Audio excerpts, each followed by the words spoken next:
Hey, you're back with She the People. We're all here with my cousin-in-law, Andy, again, and then a new friend, Cole, who I met having dinner one night. And you were recommended after my other cousin-in-law from the other side of my family said this, I want to hear this guy's story. So here you are. Me too. Here I am. Yeah. So why don't you just tell us a little, how old are you, where you grew up, what's what are you up to? What do you do now? Totally. Well, I'm 24, about to turn 25 in 2 days, or Mhm. what is it? Yeah, 2 days. And I was a Jehovah's Witness probably until I was maybe 20, like between 18 to 20, it was like questionable, but for the majority of my life, I was born into it and preconditioned to think that way for most of my life. Where were you? I was born in Glendale, LA, Southern California. However, I didn't really spend much time there. Like, I moved here to aid my grandfather's ailing health when I was like 2 with my family. I didn't really get sentience, so to say, until I was here in Sebastopol, California. So, coastal, I got the Sebastopol look a little bit, sophisticated hippie. Yeah. Is that Sebastopol? So, and That's how I Sophisticated see it, hippie yeah. is good. We call them yuppies, but yeah, I like Yeah, sophisticated it's hippie same kind better. of thing. Yeah. and Sebastopol's a really cute California town in How Northern far is California. that from you, Mindy? What, like 30 minutes maybe from Healdsburg, Oh, Cole? Yeah, something like that. Healdsburg and Sebastopol are probably like the two most gentrified like places. But anyways, back to the Jehovah's Witness thing. Once your whole life gets tied up in it. Obviously, my job, all of my friends, those that I look up to, role models, yada yada. It wasn't until I was like ages between like 16 to 18 where I started to think for myself and be more open-minded, even though open-mindedness is not something that is necessarily, pushed. It's more of like a information control kind of thing. And then I slowly, once I realized I didn't really align with that, which I kind of had a suspicion of that for a long time, but you want to believe, all of your friends around you believe, your parents tell you everything you've ever known is like, hey, this is the hard truth. This is what you have to do. This is the way it's going to be. And so I went against that and I started kind of like looking into cases of like, there's a lot of, with any kind of religion, there's a little bit of abuse of power, at least I believe. And I basically came down to the conclusion that there's good people and bad people everywhere you go. Doesn't really constitute one organization is worse than the other, but I found myself thinking, I don't want to be a part of this anymore.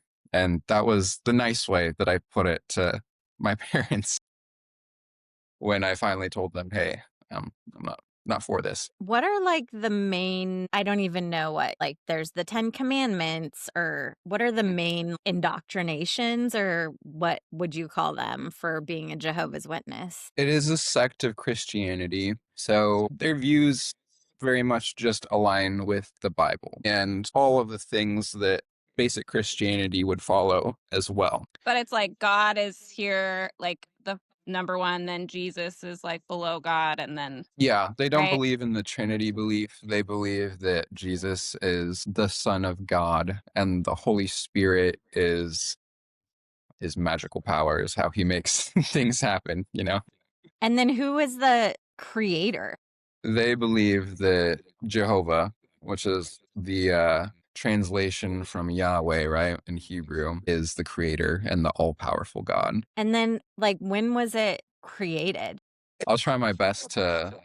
remember as much as I can. I did some research, but it Okay. says that it started in 1870, right? Like the actual religion. Oh, the religion.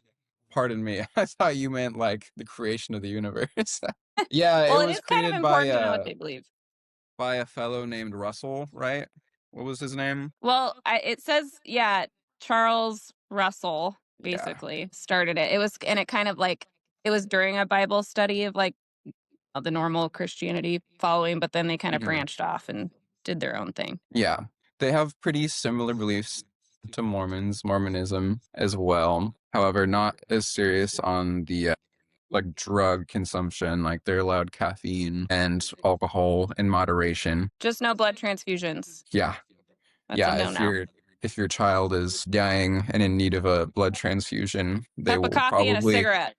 yeah, they'll pull out their no blood card. And, like, as a nurse and a pediatric nurse, Mhm. happened a lot, surprisingly. Yeah. Surprisingly, it was how many conversations you would just have to have with families about they really need blood, they're gonna die, and they would just drag it out, drag it out, drag it out. I don't know why that one is so important. I know they Yeah. think, right, blood's in the soul or Yeah, they believe blood is sacred and that it shouldn't be like tainted or but they're so it's like you'd rather die than receive blood. What if you got blood yes. from another Jehovah Witness? Does that count? No.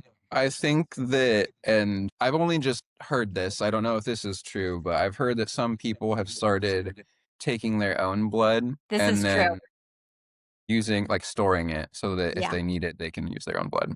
Yes, and this I is mean, true. I have seen this, but Mhm. you need time to be able to do that, and generally, it's an immediate need, so yeah. you would have to know that you were gonna need blood. Mhm. But so it started in the AIDS by this Russell guy.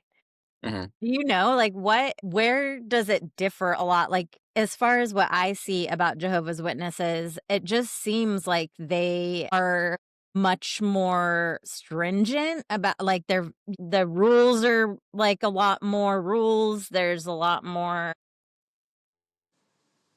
There certainly is a lot of rules. what are some of the rules you had to grow up with that might not be in a regular church? Well, being part of the church, one thing that was a good part of the foundation is that we, well, are expected to participate at the church gatherings. So that would be like raising our hand, commenting on scriptures, giving sometimes like 5-minute parts on specific types of Bible-based discussions on maybe something. I remember getting one on like why we shouldn't play violent video games or, why we should not judge others when we ourselves have our own problems, yada yada, something like that. But rules, I mean, there's so many, it's hard to pick one. One is that two people of the opposite sex should not ever be alone together until marriage, pretty much. So you would always have to have one other person there as a chaperone, even into your adulthood at times as well. No premarital sex, no consumption of like weed or any other kind of drugs aside from alcohol is okay. No piercings. I'm a very feminine guy. I like to paint my nails. I've got long hair, piercings, yada yada. All that stuff would not be allowed. There's a very specific look that they try to cultivate. Uh-huh. And if you don't line up with that, then you will face backlash. And at times, like, it's a little bit of public humiliation, but they will announce to the congregation, this person has been, I forget the term, but it's essentially saying, hey, we talked to this person, they're going to improve. They said they're going to improve. And they'll just announce that to everyone present. And that happens a lot with if someone has like a porn addiction or if someone has been abusing alcohol. It's kind of put on blast, so to say, to everyone. If it's something more serious, then they get disfellowshipped, which is, similar to like a excommunication. And for a really long time, or disfellowshipping meant that your family members, your friends, nobody was to talk to you or even look your direction your path forward would be to continually show up and just kind of sulk in that. And eventually you are brought back in, you're refellowshipped. And I remember now the name, there's reproving. Someone that has been reproved is what happens before you get like disfellowship. Reproved is like, oh, you're kind of, you're on thin ice, buddy. You better, shape up. Probation. And Yeah. yeah. What about the girls? Do you feel like I don't know if you had sisters growing Oh, up or anything, but do you feel like the girls were held to a different level? yeah, definitely. That was one of the main problems that I had was there's a lot of somewhat, I mean, I found it to be a little bit misogynistic. There was, first of all of those things that I was talking about, the parts, the public speaking, the courses, all that were limited to the women. And the women also were essentially just taught to be very subservient. You are there to serve the man. You are to keep him level headed. You are just made to be very submissive. And it's not the way you want things. It's like your husband has the decision and you like work on it together, but ultimately the man of the house has the decision. So it is a lot like the Mormon vibe for sure. It is, yeah. Yeah. I didn't like the misogyny of it. And then also, another thing that turned me in a different direction was that I was pretty much preconditioned to be homophobic as well. That was something that I had to work out of me as well because it's almost like being in a heavy right kind of situation, And that was like growing up, that was like the butt of so many jokes. And as I got older, I realized like it's not their fault that they're gay. Yeah. Why are we reprimanding people for the way that they've been born? And they believe that, well, they believe that you should be a non-practicing gay if you are gay, which I did encounter some people who were Jehovah's Witnesses who were non-practicing gay. I don't think that, and this isn't for sure. I'm just making a really good assumption, but I didn't like that. I had through my life met people who were gay, and I started to think like, hey, that person wasn't the devil incarnate. Why am I supposed to hate this person? Why am I supposed to like think that their acts are disgusting? And I started to kind of turn away with that as well. Yeah, I think when you're a kid too, like that's when it doesn't sit right with you because you're young. Mm-hmm. It's that's not right. Like somebody's just different than me. Why is that? Why are adults telling me to hate that person? Mm-hmm. Like when you're a kid, it's like the purest form of like right from wrong because you feel it. Mm-hmm. It just doesn't sit well. Yeah. And that's awful to experience as a kid, being pushed on you, especially through a place that you're supposed to feel comforted by. Yeah. And if you were to like, say that you were feeling this way, then you would probably like, if you were to confide in your friends, you'd probably get made fun of. If you were to confide in maybe an elder, like a high ranking, influential person in church, you would be like softly turned around the other way and say like, no, you remember, this is why. They'll show you in the Bible, this is why we feel this way. So sorry, we can't help them, basically. Ugh, that's I think that that didn't the hurts my word heart. I mean, the whole homophobic thing didn't even really get into the Bible until, like, the 1950s, Yeah. which is It's an so, add-on. and then I was reading that then yeah, it's an add-on, and then they were really actually concerned because they didn't want it to be interpreted a certain way. Mm, And so it was in the King James version. And so then they like wanted to have it taken out. But at that point, a bunch of them had already been printed. And that's mm, basically what's been copied. But at some point, I don't know who does the Bible stuff, but at some point, they did take that out. But it had already made it into all the copies. And yeah. so Yeah. Go it's ahead. like, that wasn't even in the original I mean, right, whatever the original one Bible was, and then you have the King James version, who King James was a terrible tyrant that, like, Mm, was terrible to his people, and he's a well-known, like, murderer. So he wrote his own version, and then that's generally the one that people use, and then it's just then in the 1900s, we start adding stuff to it, like, "Oh, you know what? I don't like abortion. I don't like homophobia mhm. or homophobics." We Yeah. wish we didn't like homophobia. That's definitely not in there. Yeah. And even the Jehovah's Witnesses also have their own translation as well. That Okay. Right. I believe that they call it the New Translation or something like that. It's a gray book if you were looking for it, and it's a very simplified version. I think that it is an offshoot of the King James version, and that also made me be like, "Oh, that's interesting. You're just gonna You're gonna change write your own this. book. You're gonna say what you want, and then say like, oh, this is just to help people understand it more. This is to simplify it to reach more people." Yeah, to bring more people to you. Well, it's But right in the name, version. This is a version. It's your yeah, version. yeah. There can be 50 different versions to, you know, a story. Mhm. It's just it's mind-blowing that people are so concrete about this is what it is, and, you know, it can Yeah, be the Bible translated is a by book of other stories. it Right. can be translated by these certain people, but no one else can have their own translation, so And then you can go in and you can change it to whatever you want and claim whatever you want, really. It There is feels a movie. Pardon me. Go ahead. I was gonna say it feels very much like I mean, I do believe that organized religion is a complete and utter form of control. Me too. So, yeah. Yeah. I am an atheist, so, agnostic. I mean, if you believe in a God, Mhm. whatever. You can believe in a God. Yeah. But yeah, to me, I mean, I lived in a Muslim country and just what's happening right now with white Christian nationalists, it just Mhm. always seems that mostly men, I would say 99% is men using it as a form of control across the Mhm. world. I completely agree with that. I came to that conclusion as well. There's to that point a movie that I came out somewhat recently called The Heretic. Have you seen that movie?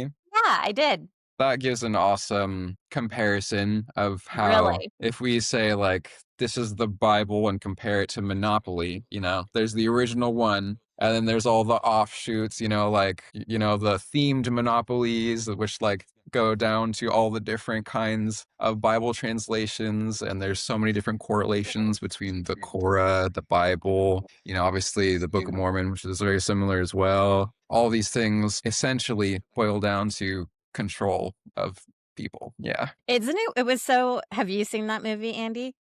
I don't think so. It's I have a actually, bad memory, though. yeah, it's actually really good. It's like a horror, I don't know, horror Yeah, suspense, suspense. psychological thriller. If it's a scary movie, I can't watch it because my husband doesn't like scary movies, but, Fair. I It is mean, a bit scary. he has so many good points in it, but Hmm. then he's a complete and utter, like, crazy lunatic. Yeah, you could watch the first half and I'll just watch it by myself because you Yeah. could that's do that usually too. what I have Yeah. to do. Know that he also murders people, but he makes a lot of very good points. Yes. Well, I mean, I was just looking at this little thing online here that says that it's interesting to me this whole they're very into Jehovah's Witnesses are very into like the last days, the Armageddon, Yeah. Yeah, it's been the prepping for last that. days my So, whole life and also my parents' whole life and yeah, their so their I'm parents' whole interested life. because it says it's like global unrest and moral decline and all this stuff. Like the Jehovah Witnesses have to be getting a little squirrely right now. Yeah, they they believe in the Bible that the sign of the end, the like Ragnarok horn, so to say, is when I believe it's when the world claims peace and security after a specific amount of turmoil. And they believe that when they hear that, that will be like the catalyst, and then the Armageddon will start. Yeah, and Jehovah's Witnesses, please. I was just gonna say the Armageddon is supposed to destroy evil and corrupt governance, is what it says. So watch out. Yeah, Jehovah's Witnesses have a distinctly different version of the afterlife than I would say most subsections of Christianity. They believe that 144,000 chosen people will ascend to heaven and rule over the earth as kings and queens in tandem with Jesus and God, kind of like kings and queens. And the rest of the meek will inherit the earth. People who have good hearts, will simplify it will be on earth, and they will transform the earth into a paradise and all the animals will become herbivores, and there will be no pain, no death, no sorrow, tears, all that is wiped away. So it'll be heaven on earth, essentially. And humans will be perfect and will live for an eternity. And I don't know where all those people would come from, where it would be. It's a lot of people, especially because everyone who was ever good in the time span of humankind will be resurrected as well. That's what they believe. Wow. Yeah, That is like a fairy tale. it is. Yeah, yeah. Yeah. It's very much a fairy tale. A lot of their illustrations are that way. And we've heard this, right, with the Lori Daybell, Chad Daybell. Isn't this what they believed? They believed in the 100,000, and Who that's are she they? thought she. So they're the ones that got arrested in Idaho for they murdered her kids. Okay, yeah. That's Yeah. I couldn't remember which murderer of family Yeah. it was. Well, there's a lot of like based on religion, my kids are evil, therefore Mhm. I've killed them. But it was a big deal, and they wouldn't tell him where the kids were and all that. It was a huge I thing. remember. They were But in Hawaii, yeah, and the she parents. completely like went off the rocker and thought that she was like a goddess, and Mhm. Like a yeah, religious psychosis. Mhm.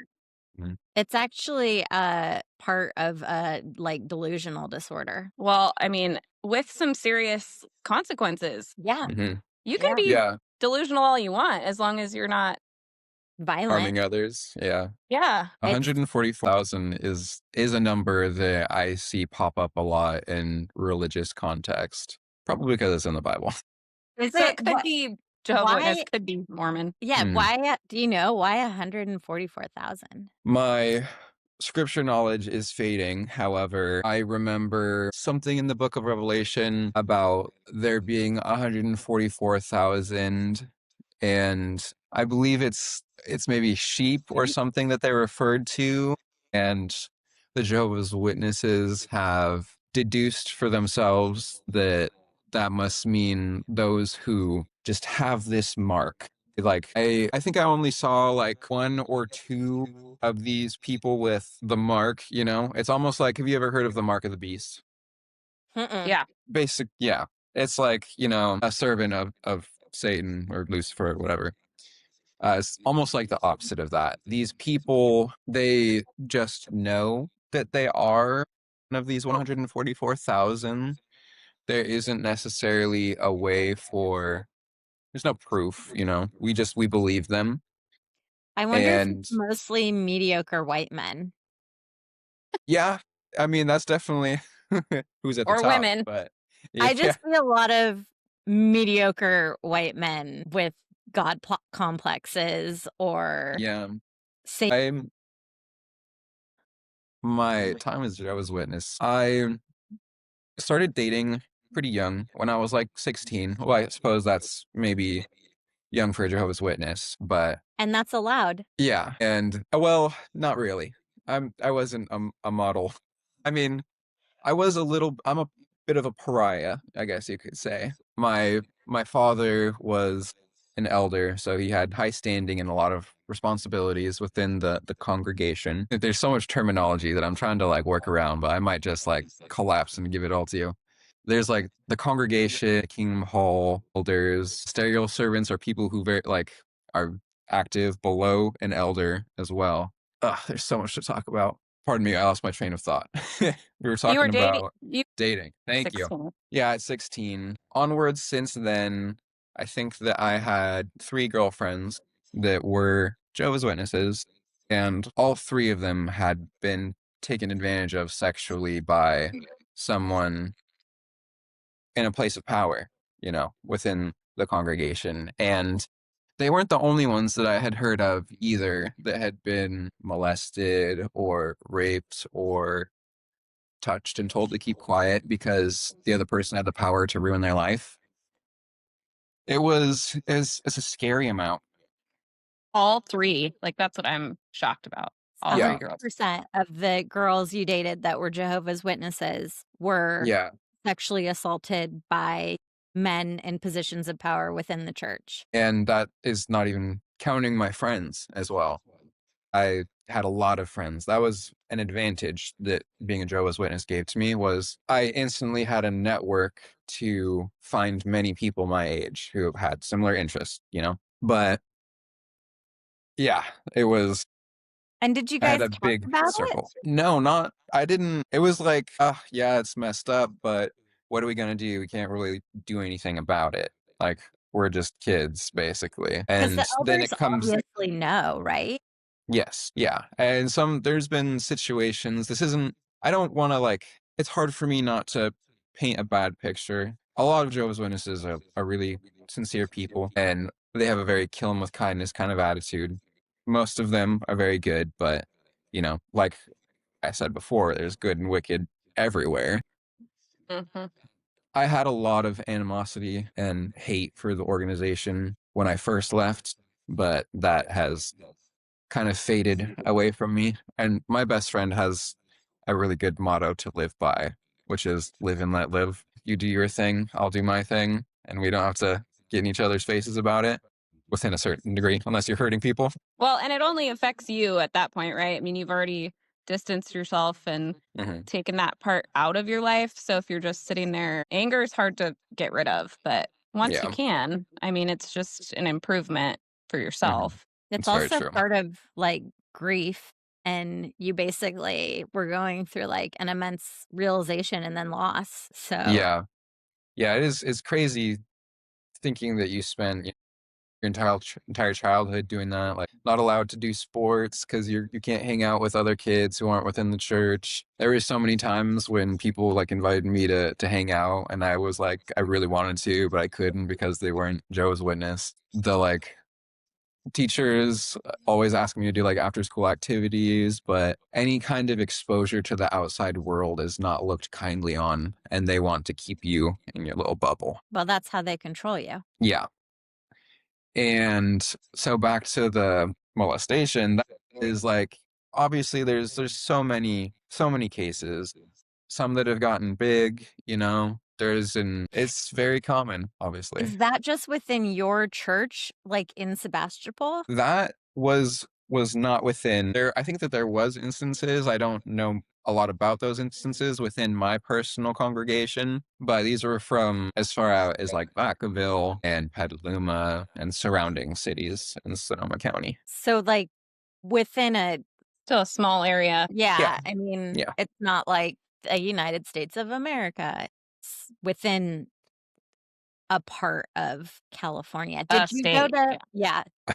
I went to public school through up until 8th grade, I believe. At 8th grade, then I wanted to go to Annalee High School, which is the Sebastopol High School, public school. However, I went to Orchard View instead, which is a charter school, so that I could do like half, 2, 3 days on campus, do the rest of my work home. And that opened up my schedule so I could go knock on doors more, so I could be part of the church more and Mm. keep me away from girls and drugs and alcohol and that kind of thing. So you started to have your epiphany of, like, "This really doesn't seem right," Yeah, when you're a I did teenager. I did start to feel that. However, my life is so twisted and tangled in knots with that if I was to break those ties, it would be detrimental to me. My job, where I live. If I was to just blatantly say, I don't like what's going on here, I don't want to be a part of it, I couldn't really because I was baptized. And what that means is that you've pledged your life to this. Baptism is a little bit different than dunking a baby. It's a conscious, semi-conscious decision for Jehovah's Witnesses. This is something that you study for and that they ask you questions on the belief and you have to answer accurately and show conviction. And I firmly believe that this is something that they really should not allow children to do. Like, Yeah. they How really old were you? shouldn't allow children to do that. I was 13 because it was 2014. Which, let's just So, be clear, 13 years old is still a child. yeah. 'Cause I Yeah. know Yeah. there's some debate about this. in the I can't general. even trust Yeah. my 14-year-old to choose like a meal to eat, you know? Yeah. Yeah. So yeah, there I was 13 signing away my life to this religion essentially, saying like this is everything. I'm going to put my whole heart and soul to it. If I ever stray, I'll be like disfellowshipped, basically. You can't be disfellowshipped unless you've been baptized. And yeah, I think that you should have to be at least 18. There's crazy amount of growth between like even just 16 to 18, from 20 to 22. This is like the main growing part of our lives, I think, or at least maybe Yeah. for me personally. Yeah, what are they We gonna excommunicate an 11-year-old? Like, I don't get that. Yeah. You're out, you know? Yeah, you're out of here. Everybody shun. Don't look. Every everybody shun Jimmy. Yeah. 10. So then you said you're 20 when you told your parents that you didn't want to be a Jehovah's Witness anymore? Yeah, but I had started fading myself out sooner. When I was 18, 17, either 17 or 18, my parents could not handle their mortgage anymore. So they had to move to it was either 55 or 65 and older mobile home kind of park, Uh-huh. And so I moved in with a family that I was close to, like my best friend since kindergarten's family. And I was there for a little while, worked with them in construction. Also, I tested out of school when I was like 16 so that I could start my manual labor job, find a wife, and provide for the both of us indefinitely. Anyways, Find a then, wife. And yeah, you were down with that. You were like, "Yeah, I'm gonna get a yeah. I was like, job. I'm gonna, like, this is find a what I'm meant to wife. do. I'm This gonna have is what kids." my whole life's been leading up to, is to work construction and have a wife and knock on people's doors. Anyways, then I got enough savings to be able to move in to Vacaville with a friend who was a Jehovah's Witness, who we remodeled a little small place. And then from there, I got kicked out because they were realizing that I wasn't really of the same beliefs as them. I wasn't like-minded, really. And so then I moved many, many other places. But because I was always on the move, during like COVID, for instance, all of the congregation meetings got moved to Zoom. And so it started as just like showing up on Zoom and just maybe I'll turn off my camera and just let it be over on the side, then not doing it at all. I had to be very precise with how I slowly like faded myself out because I did hold a lot of responsibilities and I don't want to be tooting my own horn too much, but like a role model to those younger than me, like look at him, you should be like him, participate, mild-mannered, meek, yada yada. So you felt like you were letting people down. Oh yes, yeah, Yeah. definitely. Which adds to the guilt. Yep. Yeah, is a lot of guilt and shame that will keep Hmm. you there. Yeah. And over time, when my parents finally caught on, my mom finally came to visit me, and I was living in Reading at the time, which was an experience. And I've been there, yes. yeah. Basically Idaho. And It is really. It does feel like yeah. that. Wild, Wild West. Yeah. Yeah, I got funny since it was during COVID. I went, from here, if you were not wearing a mask, you would instantly be berated, Mhm. instantly. And then, so obviously that's what I'm doing here. I go up there and I'm wearing my mask and I instantly get called the F slur, like on the daily for wearing a mask. Oh my gosh. Yeah, Reading. Do better. I know. I Wow. know. Do better, Reading. But back to Or at least get more fading creative. out. Yeah, right.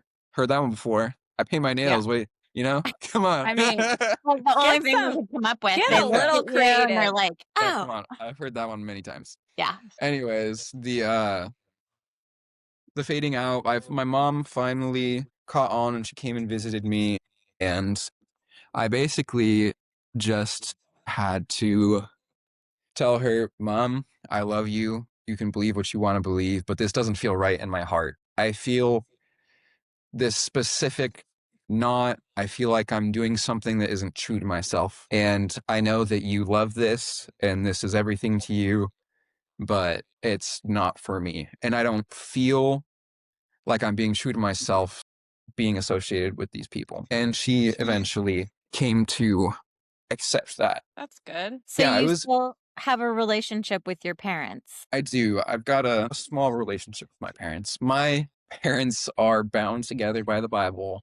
It is kind of one of those situations where they hate each other's guts, but they can't leave because they have no reason for divorce. And so that bred a lot of yelling in the household. Like my entire childhood was basically them butting heads and taking their anger out on me Mm. and making me be the mediator at times at like an age much too young. It's similar to like childhood divorce, basically, except for that they can't get away from each other. Yeah. And that's And just ugh. yeah, I wish that they would separate. Like I wanted something to happen, but they both had, from what I know, firm conviction in the Bible and their beliefs. So do you have siblings? I do. I have a sister who is 20 years older than me. I haven't seen her since I was 11 because she ran away. Although, since she was 20 years older than me, it's not so much running away as more as it is disappearing without a trace, you know? Mm. I believe my parents have come into contact with her. She tried to contact me a little bit and I was like reciprocating, but then it just fell off again, which is fine. Like at that point, when you hear somebody, a sibling that you haven't heard from in like 20 years, it's like you're a stranger, you know? Yeah. Not 20, that was exaggeration, but you know what I mean. And Was it a church related? Like, did she leave because she didn't want to be it was a compound of multiple things. okay? I think that she may have had a warrant out for her arrest for not being able to pay like parking tickets or something like that. And she also just did not like the Jehovah's Witness lifestyle as well. So she left with somebody and went to Texas, is the last I heard. And my brother is 15 years older than me. So I am what I liked to say when I was younger, a surprise package, because I I was heard my gonna say, parents say bring that. a Yeah. surprise. Yeah. I would go up to people and be like, "Hi, I'm Cole. I'm a surprise package." My parents would be like, Yeah. Well, at that point, you're either like a surprise or you're like a marriage saving attempt. So could have been both. Who knows? could have been both. Yeah. So you Uh, got out.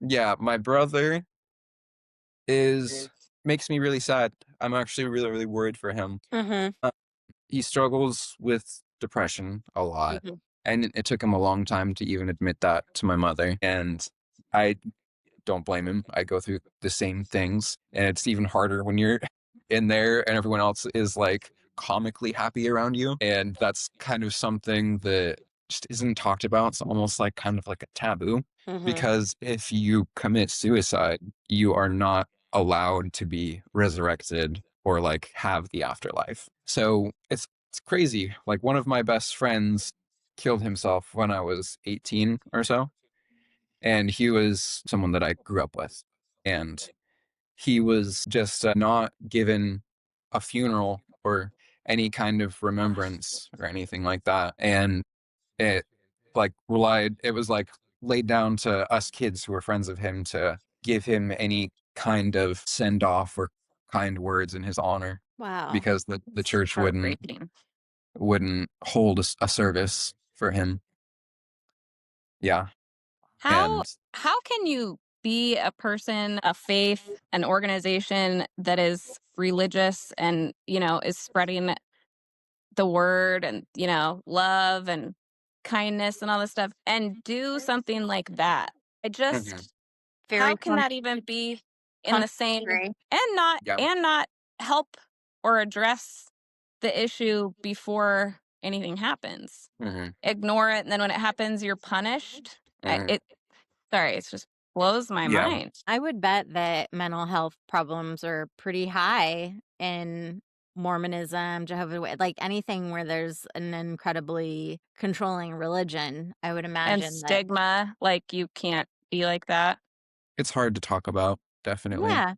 Because well, and you're young and you're being brought up with this thing that you're questioning. Mhm. Like, what's that mean? Like, what do all these things mean? And probably constantly being put down in a lot of cases. Well, That's especially don't if you're do that. different. Yeah, If you're you Mhm. can't do different in that. any way. Yeah, the instant like my hair came like if it like touched my eyebrows, they were instantly on me saying like, "Hey, you need to get a haircut. Hey, you got to fix that. Hey, you don't necessarily look like spiffy enough today. Like you got to step it up."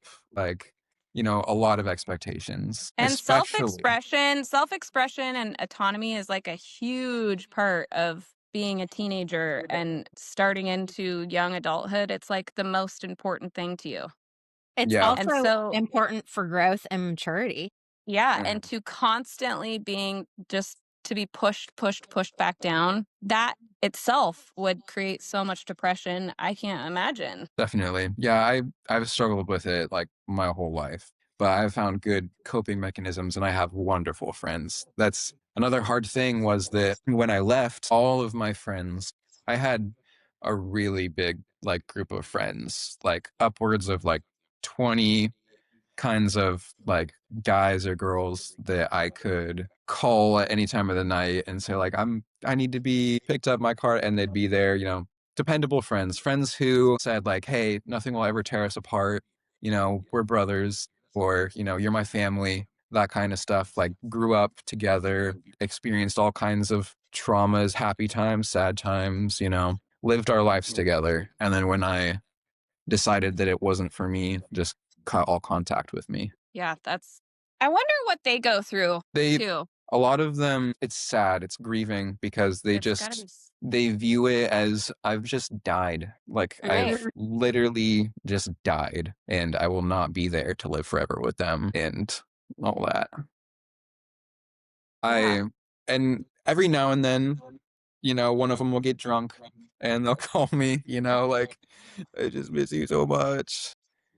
There's times when they ask me why I left, and I it's hard because I don't want someone to make a decision because of me. I want someone to make a decision for themselves. And I used to more like push people in a certain direction or things like that, but now it's like, I'm not gonna tell you how to feel. That's up to you. I think that was your answer right there though, Cole, is like Yeah. this is the decision I made for myself, but I would never Mhm. tell you to make a decision one way or the other. Yeah. Yeah, for sure. I mean, I love to ask people questions too. If you come, like, why do you think I left? That yeah, that is a good way of going about it is to raise questions because that's how it started for me. Why is this way? Why am I not allowed to look at anything incriminating towards Joe's witnesses? Like if it's fake, why can't I look at it, you know? Or if it's real, why can't I have all the information and all the facts about it? Yeah. Yeah. I I find that just recent go ahead. Please go ahead. No, yours sounds interesting. I'll remember mine. No, I was just gonna say about asking questions. I find that is kind of the best way to let people come to their own conclusions, whether they're Mhm. right or wrong. I just recently had a friend who it's hard. We like with people who are similar to me who were raised in it, completely incorporated and preconditioned to think this way, and then finally have this glass shattering moment like, oh my God, what have I been doing with my life? It's kind of like you wake up. You wake up and it's this like fever dream kind of state. There's so much rushing through your mind. I just had a friend who recently has been going through that, who was one of those friends who, originally uh, cut contact with me, but I never held Mm, it against those people. It's just what they're meant to do.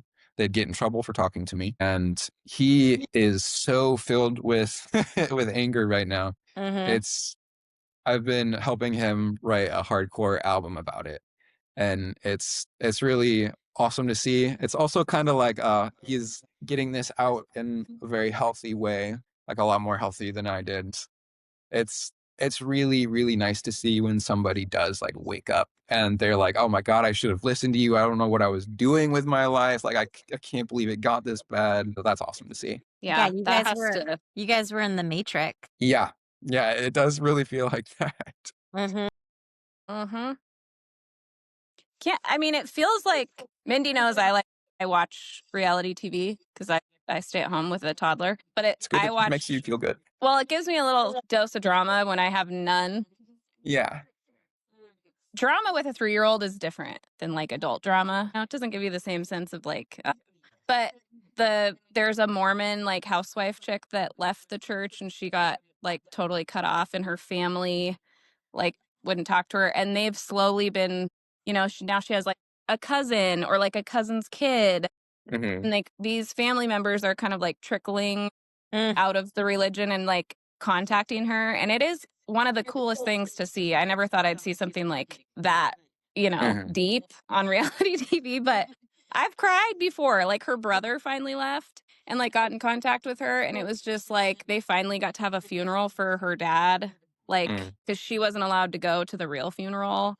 Mm-hmm. And I mean, it's just like it is so crazy what people are willing to cut you out of just based on these other higher up individuals telling you what to do. Can't imagine somebody being like, don't Based bring, on like, Fantasyland.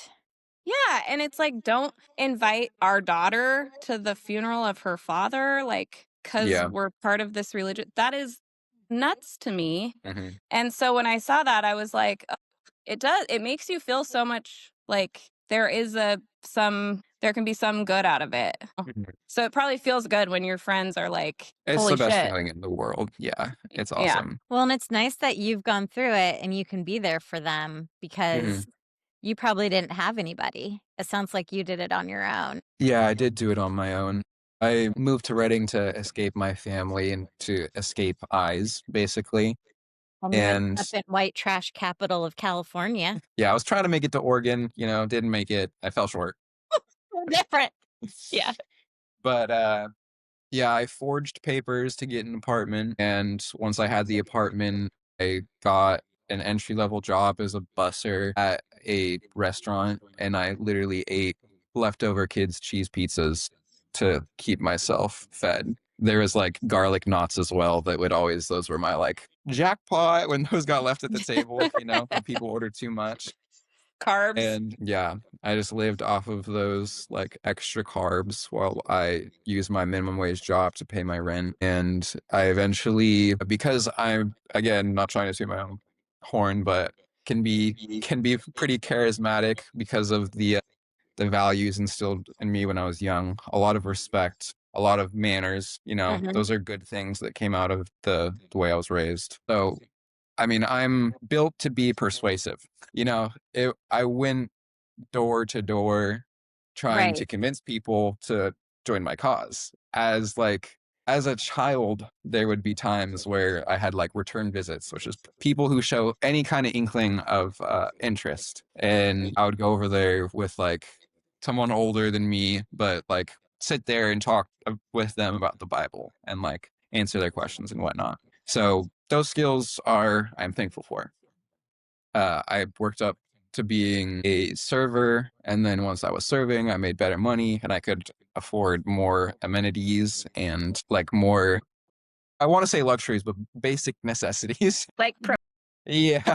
And then after that, yeah, I moved back here and I worked at Safari West for a little bit, the zoo. And then I Mhm. worked at Bravos, which is where I met Mindy and her family. Bartending. Bartending, yeah. And that is where I learned how to bartend there. Oh, really? Yeah. I think I've been doing it for 2 years now. And like, And what are your my people skills hopes go to and yeah, what are your hopes and dreams? it's a difficult subject for me because I wasn't allowed to go to college. No kind of higher education was ever in my future when I was growing up. So that's why I tested out of school. I was like, I'll test out of school. I should just get to work right away. Like there's, nothing for me up there except for drugs and people who are gonna turn me away from Jehovah's Witnesses, right? So college is when I was growing up was not in the picture. I think that they're starting to change. The Jehovah's Witnesses are starting to change their ways a lot as of late in the recent years specifically. I hear from certain people who have connections on the inside still, usually like friends' parents or whatnot, that like the dress code is taming down. They're more accepting of people going to college, and they're widening their margin so that they can have more people and get more donations to fund their business.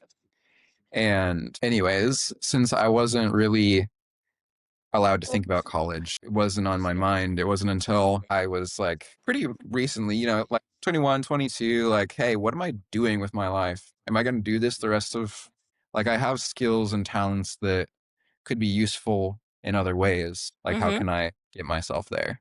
So I have done, it's like some JC classes. I hope to do more once my life is a little bit more stable, because I'll be moving pretty soon. But I'm a musician. That's my passion and how I've worked through a lot of things. It's, one of the best coping mechanisms. Just like religion is a great coping mechanism. But yeah, music has been a lot of what got me through it. Solid friends and music is how I'm still here. Do you play an instrument? I Or would do. I play the guitar, and I started with bass, but guitar is my main instrument. That's what I enjoy the most. and are you Music in is a a great band? outlet. Mm-hmm. Great outlet. Mm-hmm. Yeah, you can get anger out, you can get sadness It's out, all kinds of yeah, it's feelings. so emotional. So that's Mhm. good. Do you play in a Yeah, band? I used to. I used to play in like a lot of Jehovah's Witnesses bands, and it's funny. I like a lot of emo music. I'm a very, which is emotional music, right? Uh, so What's a like an lot of emo person right now? no, I'm just kidding. You're looking at him. Yeah, what is an emo person right now? Like, what's a Yeah. popular one? Because like emo was something when I was in high school, and I'm like, Mm, it's still around. I don't. yeah, emo Well, I is thought of more like broad now. Paramore. Is Yeah, You it know, like Paramore? yeah, more. Also, there's so many different interpretations of emo. It's a whole thing, Okay, well, like what? But someone who is popular and emo, I only know very small niche people. I who do know. you listen Paramore to? is a good one. What did you say, Andy? Who do you listen? Like, who's your go-to? Like in the car, whatever. Mm. My tastes change a lot. If I was to suggest things to the listeners out there, uh, Choir Boy is a phenomenal, phenomenal artist, and he is very close, near and dear to me, because I think that through his music, it's apparent that he's gone through similar things to me. I mean, even in the name Choir Boy, you can see it's Right. part of his past. Yeah. Mm-hmm. His music, I've heard people describe it as like ballroom goth, which is Hmm. interesting. I love that. Yeah, We're I totally highly gonna look it recommend it. up. You should Yeah. listen to Choir Boy. I'm like, should I Uh, write it down? I can't remember if I'm like, I can't remember if I'm gonna forget it.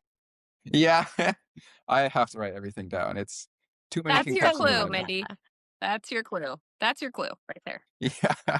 I would also recommend Pine Grove if you really like emotional music. Pine Grove is like the perfect midway between like emo, emotional music and country.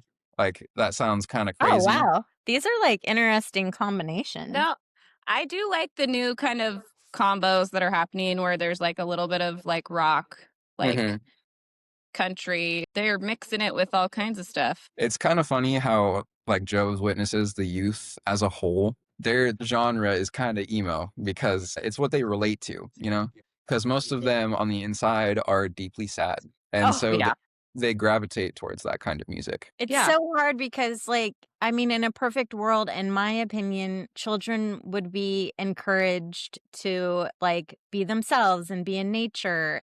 Mhm, And I mean, I don't believe in just this play theory. I think you need like consequences and structure too. But mhm, like also to be able to be yourself, it's so important for growth and development. And so if you're, yeah, like you were saying, Andy, like if you're constantly being like bombarded and like pushed down and like cut your hair and don't express yourself and follow all these rules strictly, and no, you can't do that. I mean, how like hard and how traumatizing that would be. It either pushes that part of you way out later in life. So you have to do that kind of growing, like Cole had to do, 19, 20, or you just stay in that lane and Mhm. you never know what your authentic self is, That is what which is most of sad in my and of friends are itself. doing.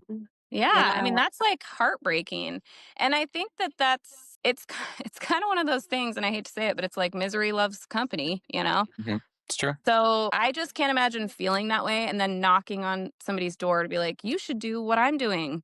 Like, I'm come be miserable. totally miserable." Yeah, and I think that there's a point where you reach where you probably trick yourself into thinking that you're fine, but, like, it comes out in relationships, it comes out in, Cole talking about his parents fighting, like, that I think that that's all just a symptom of people never getting to be who they really are. Mhm. You feel Yeah. like you're becoming or your authentic self now? Yeah, I'm definitely trying. It's hard. There's so many things where I face blocks where it's I don't believe in myself or other Yeah. things or I compare myself.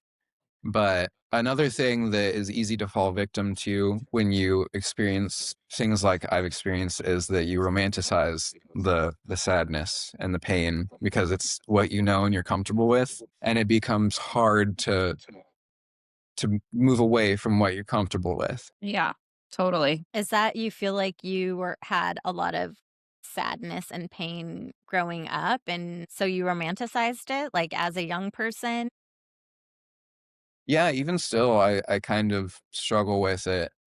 Uh, Also, self-deprecation, putting myself down because that's, just what I'm used to. It's like used to getting that kind of treatment. Well, and you Yeah, think about it, Mindy, like, think about when we were in our 20s, like 20 to even like 29, I think the day before I turned 30, that entire era of my life was like that's what you go through, right? Mm, It's like a lot of like questioning and doubting and, you know, I'm yeah, not as good as this person or I should be doing this or like look at this person, like all these people I grew up mhm, with went to college and they're doing all these things or it's constantly like that, but then you add growing up in that environment, so you're kind of doing that on steroids a little bit.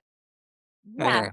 So, we all go through that, I think, but it's probably so much harder when you've been in that environment, and then you don't have other people to lean on as much as Mhm. others It do. also takes I mean, it's later in life. A lot of people never even end up believing in themselves, a lot of Mhm. look at what's happening in our country right now. It's not because these people know who they are and are being their authentic selves. It's for the same reasons that you were doing what you were doing. They're being told lies and misinformation, and they're reacting in ways that are not in line with really being a good human. And so I think it really, I mean, I probably was like, I'd have to say in my 40s to the point where I'm just like, really like, fuck it.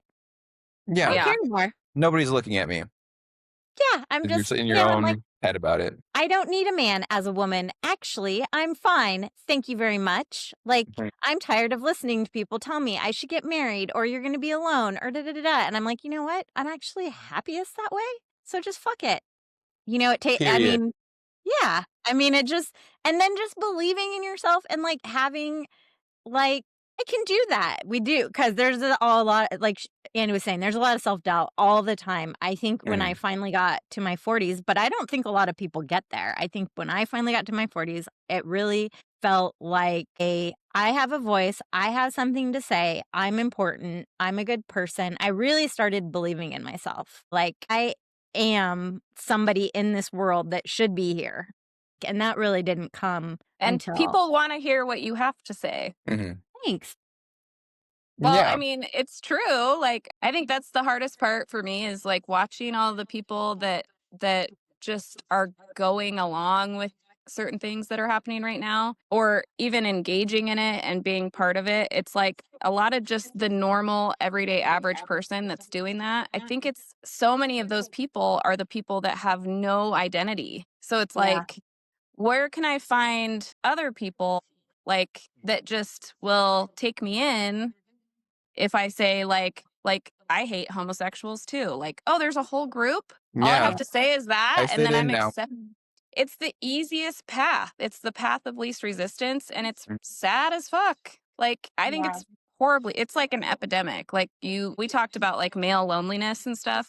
That's a whole other group that is like that. It's like, Yeah. it takes a lot more courage to just find that path yourself of like, okay, Mhm. who am I? Like, what do I want to do?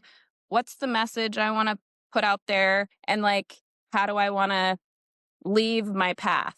Like total Yeah. destruction or like a better path than it was before? I think those are really important questions too.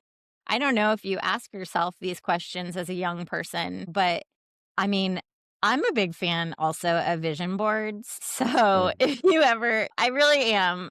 I think throughout my life, I've probably only made 3, but they're not only fun and like creative to make, Mm. it's the process of making them that Makes you think. makes you Mhm. think and pulls out ideas that are important to you. Because essentially, you're like in the middle, it's like who I am. And then one side's like where I'm coming from or where I want to be right now, and then where I want to be in the future. And you're Mm. literally like cutting things out and thinking about it. And like, is this important to me? Like, yeah. Oh, that's not so important to me, actually, when you're going through the whole process of doing it. But I don't, as a young person, to ask yourself, like, who do I want to be in the Mhm. world? What, even a small mark is something. A person got an earful from me this morning because I called, our congressperson, Jared Hoffman, to tell him that I am very upset about invading another sovereign state and then putting our own government there. As a Mhm. veteran, think it's completely wrong. And so she got an earful from me this morning, but but thinking about, but like very nice. And I was like, thank you so much for listening to me for like 10 Yeah. minutes.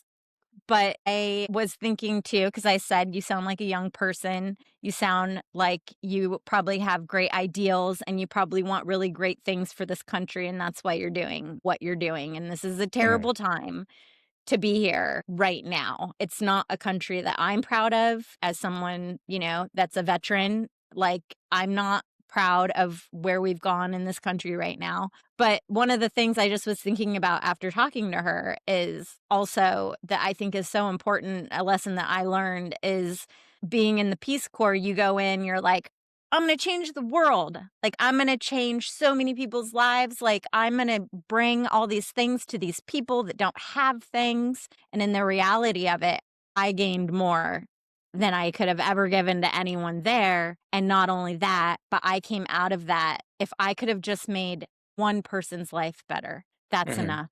If I could have changed one person's life for the better for spending and living in a small community in a rural Moroccan town for 2 years, that's enough. And that is, and it felt like enough. It is so rewarding and it does feel like enough.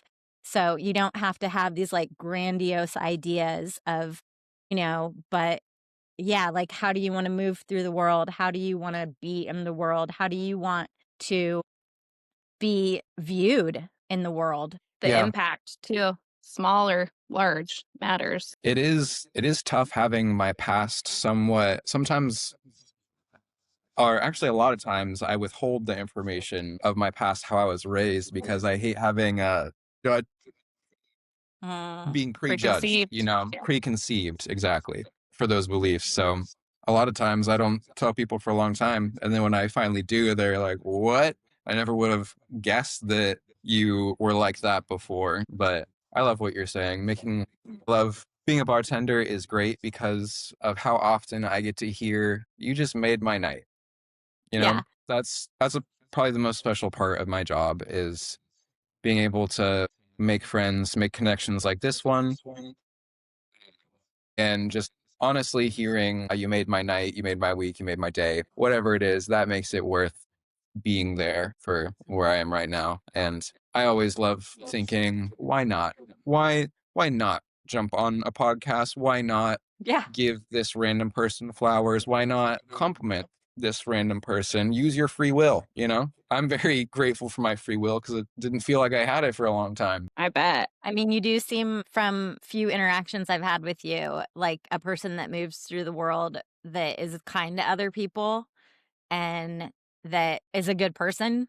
Thank I you. mean, yeah, you are very nice And and warm. good bartender material is what that is. I should do that. But that information about your past too is not for anyone unless you decide that it is too. You know Yeah. what I mean? It's not really something that you should carry like, "Oh my gosh, I'm gonna have to get this out." And it used to be something that I was ashamed of. And there is still a little bit of shame from where I came from. But for the most part, I feel proud of myself. It's probably what I feel most proud of myself for is being open minded enough to be able to break free without much help. When my whole family and life was wrapped in it, it feels good to know that I broke free. And I you're can able to relate. now be there for other people that are Mhm, breaking free, which is huge. That's mhm, huge. I can relate to that feeling too, Cole, because it's like I'm a person who had an abortion when I was young. I was 18 mm, and I was not prepared to be a mother in any way, shape, or form. And that was something that I felt like a lot of guilt and shame around. And now that I'm older and I have two kids, and I know what it takes to be a good mother, I'm really proud of myself for having like the courage to make that choice even as at a young age. So I know exactly that feeling because it takes a while to get there. But mhm. then once you get there, it's like this was for a purpose. It was my decision and it was the right decision. And so you get there and then there are even times now where I'm like, yeah, that's something that is in my past. Is it Mhm. something that I'm like super proud of? No, but I know that it took a lot of guts And and it built a lot of character. it was a tough decision. I had to make it, but it set me up for being a better mom to the kids I have now. Mhm. Yeah. Guilt and shame are really common things, right? That a lot of us feel and Mm. holds a lot of people down. It's something that people carry shame to their whole entire lives. Well, and we publicize it more towards women, but I think that men carry it a lot Yeah. because of like, Maybe they their can't make enough money to, like, get you whatever, or there's just a lot of different reasons that men would feel a lot of shame, and unfortunately, too, maybe they can't communicate that that's what they feel, you know? yeah. Yeah. I'm lucky to be raised in a generation that is making much like leaps and bounds about talking about emotions and being more honest with ourselves because I mean, maybe this is just my point of view, but I've never had a conversation with my father that involved feelings. I think his generation, which he's like 70s, he's Mhm. probably like I don't even know, to be honest. It's kind of bad. But he's in his 70s and he could be depressed and has maybe just never told anybody his whole life. I'm I'm very happy that nowadays it's much more common to be able to open up to people and be vulnerable and talk about feelings, which is so much more healthy than I'm a man, so I'll deal with it. It Yeah. must be also who you're drawing in and who Yeah, you're attracted to, because I feel like not all young men are quite there yet. But I think it's that's important to true. like share these things too and be the young man that which it sounds like you are, that's okay doing it because then other young men feel older men are like, Yeah, they're oh, the most scared, honestly. I know. It is a generation of don't talk about your feeling. Even my generation, like they're very bad at talking about their feelings and like expressing themselves. So And it's it's really weird. There are some like older men that are like my father-in-law, very emotional, talks about his feelings, kisses his kids on the cheek.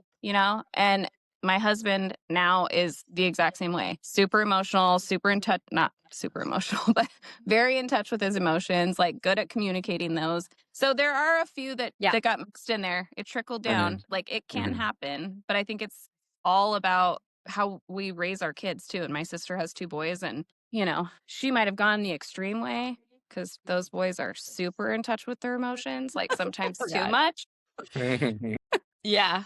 But But it's true. for I your mean, yeah, and for your generation, especially right now and everything that's going on. I mean, I don't know, if you see it, but there's just like There is a male loneliness epidemic, and Mhm. it's really, kind of filled with, like, hate and anger, a lot of it, like, against women, and so it's so important for, young men to have conversations with each other and to be open to, like, sharing, and, I mean, when I first met you, you did. You were just, like, very warm, very willing to share. I think Kevin in what, like, 5 or 10 minutes of talking to you was like, "I wanna hear his story on your Yeah. podcast,"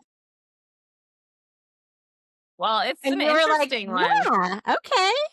and I think it's a common like, more common than not, Very common. and so it's super brave to talk about it because then I think it encourages other people to talk about it. Mhm. For sure. I think a lot of men are angry with women because I think a lot of it goes back to their like Hadley's dad. I don't think his dad ever said I love you or I'm proud of you or Yeah. and so all of that responsibility falls on their mom and then like when they're not getting what they need from both parents, they blame it on one and it's usually like my mom should have done more because my dad didn't do enough with the Yeah, Mhm. emotional side of things. And it really just breeds this like resentment. And then it hasn't gotten a lot better, but it's gotten a little bit better. I think now social media is making it stagnant a little bit with the getting better and going in the right direction because men hopefully. find other men that are fucking angry. Yep. Yeah, They I don't rile each have any social media. I think it's pretty much just poison for the most part. I think that there Yeah, are good points, but for me, I can't be trusted. I will be like, I will waste too much time. I will start feeling bad on myself, you know? totally. Yeah, Then the algorithm will like feed into that. totally. Way to be self-aware. I think Yeah. Yeah, for someone your age, it is bad. Like, we grew up, especially me, I grew up in the '80s and '90s, so no social media, no cell phones. same. Yeah, so, like, I have really good boundaries and prefer to be outside and hiking and interacting, mostly Mhm. with my dog, but other people occasionally. But for young people, y'all grew up with it, and, like, it's hard to get away from. And I was poor. I didn't even have a cell phone until I was like 25, and I still had to be on my Yeah. parents' plan because I was broke. I feel very fortunate to have not had any kind of device until I was like 16 or 17. I So, was there's the some good last things. generation to grow up using my imagination to play instead of an iPad, you know? Yeah. Oh. Yeah. I mean, some good things do come out of, you know, things that maybe aren't ideal for sure. True.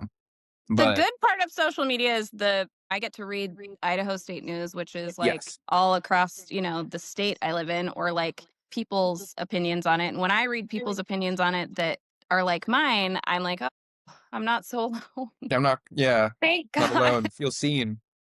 Yeah. And And you I can feel like also maybe stay in touch with loved ones too. It's also great. Yeah, and right now it's like a media outlet because a lot of mainstream media is not covering everything that's going on, and it's like a way to actually, stories unfortunately are breaking on social media before, and they're Yeah. true and they're real before they're actually breaking in mainstream media, which is just absurd. I But well, and remember, pardon me.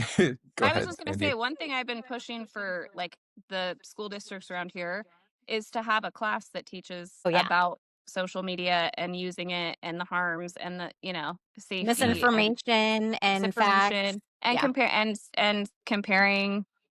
And so I think that's a huge, huge problem. And they should have a class they do this starting in in middle Europe. school. They do this Mhm. in Europe Yeah. because they wanna teach kids about propaganda and misinformation because that's essentially how, Hitler, like, created this movement to try to take over the world. So in Europe, they do. They do teach courses on, like, propaganda and Because they misinformation. care about history. You would Yeah. but, like, religious groups would not want it, right? Because whenever they would start teaching Yeah. this, you'd Why be live in like, the "Wait a past? We're in the second. present. I feel like this might be propaganda." Yeah. Mhm.